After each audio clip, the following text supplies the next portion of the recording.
حضرت کی تلاوت کے دوران ہمارے محبوب جناب قاری عطا الرحمن عابد صاحب تشریف لائے، ہم ان کو خوش آمدید کہتے ہیں۔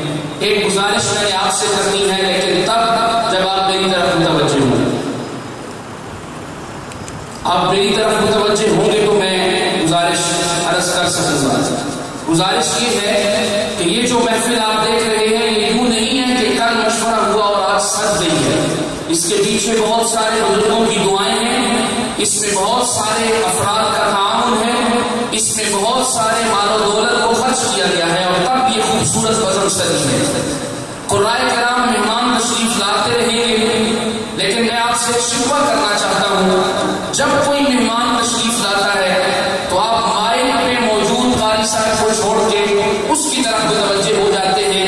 یہ مائک پہ موجود قاری صاحب کے حق میں بہت بڑی آپ کمی کرتے ہیں، تو میں آپ سے بڑی عاجزانہ، میں آپ کا بھائی ہوں، بیٹوں کی جگہ پہ ہوں، بھتیجوں کی جگہ پہ ہوں، یہ کام مناسب نہیں ہے۔ اسٹیج پہ کچھ بھی ہو جائے، جو قاری صاحب آئیں گے انہوں نے آخر میں ملاقات آپ سے ہی کرنی ہے، تو یہ آپ کیوں کرتے ہیں کہ جب کوئی مہمان آتا ہے آپ مائک کو چھوڑ کے اس طرف دیکھتے ہیں؟ ہماری تو مجبوری ہے، مہمانوں کا آنا جانا یہ لگا رہے گا، آپ یہ نہ کریں، پوری توجہ اسٹیج اور مائک کی جانب متوجہ رکھیں گے۔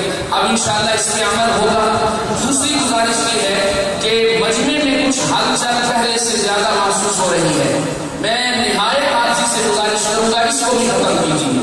اگر آپ میں کوئی تقاضے ہیں تو آپ ایک ہی مرتبہ ایک ہی جگہ پہ بیٹھیے، بار بار مجمع کو آنا، سینہ چین کے باہر جانا یہ کچھ مناسب معلوم نہیں ہو رہا۔ سنجیدگی سے بیٹھیں، کیفیت اور حضوری کی جو کیفیات ہیں ان کو برقرار رکھیں، کوئی ایسی حرکت نہ کریں جس کی وجہ سے مہمانوں کی دل آزاری ہو۔ مجھے امید ہے دوبارہ آپ اسٹیج کی طرف سے یہ گزارش اور یہ اپیل کرنے کی ضرورت محسوس نہیں ہوگی۔ کامل توجہ اور انہماک آپ مائک کی طرف رکھیں۔ اللہ تعالیٰ آپ کو اور مجھے توفیق عمل عطا فرمائے۔ حضرت قاری عطا الرحمن صاحب کو دعوت پیش کریں۔ قرآن تلاوت ہمارے دو نوجوان بھائی مناظر اسلام مولانا مطیع اللہ راشد صاحب کے بیٹے بھائی عبدالرافع اور دیگر دوسرے ان کے بھائی تشریف لائے ہیں۔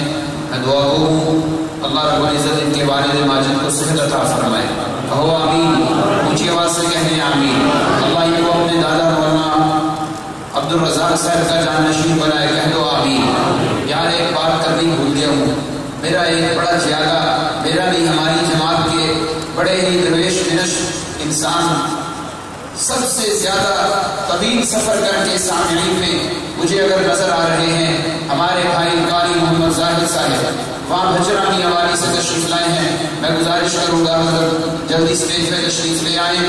نوجوان بھائیوں، پٹیالہ والوں، دائیں بائیں آنے والے، مضافات گاؤں سے آنے والوں، مجھے بتاؤ دین والوں کی عزت ہے یا کہ نہیں؟ اونچی آواز سے، جو قرآن سے پیار کرتے ہیں، دین والوں سے پیار کرتے ہیں، ہاتھ اٹھا کے ذرا تعین کیجیے، دین والوں کی عزت ہے؟ اونچی آواز سے، کسی کے کہنے سے کم ہوگی؟ یہ عزت کیوں ہے؟ قرآن کی وجہ سے۔ آج جتنے مجمع میں لوگ بیٹھے ہیں، ارادہ کر کے اٹھیں، اپنے بچوں کو حافظ قرآن بناؤ گے انشاءاللہ، ان کے سینوں میں قرآن محفوظ کروائیں گے انشاءاللہ۔ جزاکم اللہ۔ تشریف لا رہے ہیں سلطان القراء، اسد القراء، جناب قاری عطا الرحمن عابد صاحب۔ میں ہر دفعہ گزارش کرتا ہوں، آج بھی کروں گا، قاری صاحب کی مسجد نبوی شریف کے طالب علم رہے اور وہاں سے فیض یافتہ ہیں۔ مجھے بھی اللہ نے چند روز وہاں پڑھنے کی سعادت سے مالا مال کیا۔ جن باغوں میں، جن باغوں سے یہ پھول چنتے رہے ہیں، چند پھول مجھے بھی چننے کی اللہ نے سعادت دی ہے۔ میری اس وجہ سے بھی قاری صاحب سے محبت ہے، میں قاری صاحب کا ہم نام بھی ہوں۔ دعا ہے اللہ مجھے سیرت و کردار میں بھی قاری عطا الرحمن عابد صاحب جیسا بنا دے۔ میرا ایک نوجوان بھائی پچھلی پوری تلاوت میں روتا رہا، میں دعا گو ہوں اللہ اس کے مرحوم باپ کی قبر کو منور فرما دے۔ اسی طرح حضوری قلب سے بیٹھے تشریف لا رہے ہیں سلطان القراء، فخر القراء، زعیم القراء، قمر القراء، شمس القراء، جناب قاری عطا الرحمن عابد صاحب۔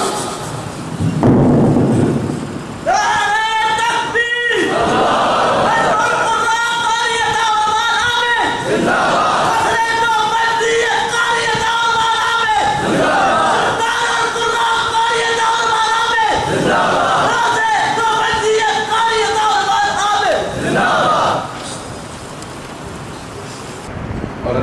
मुजाहिद साहब स्टेज पे आ जाए।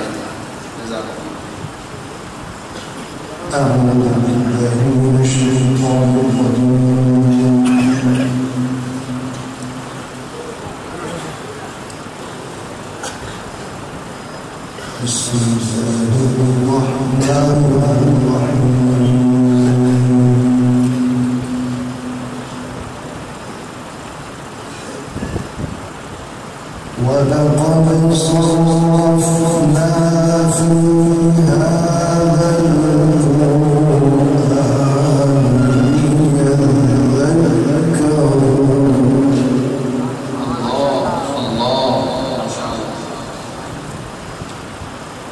وما يزيدهم إلا نفورا.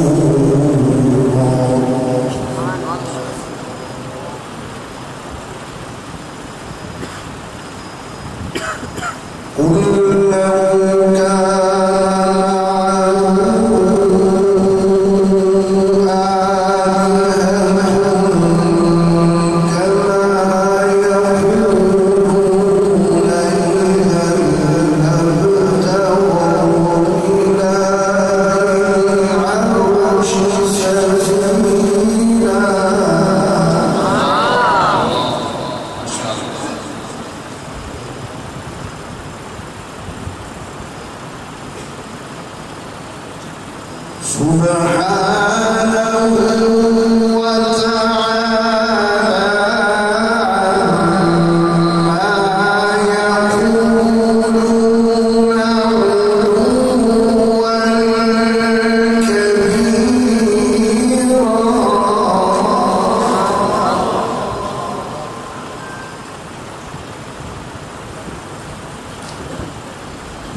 نحن أعلم ما يستمعون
असदुल कुर्रा, उस्ताजुल कुर्रा, कुर्रा की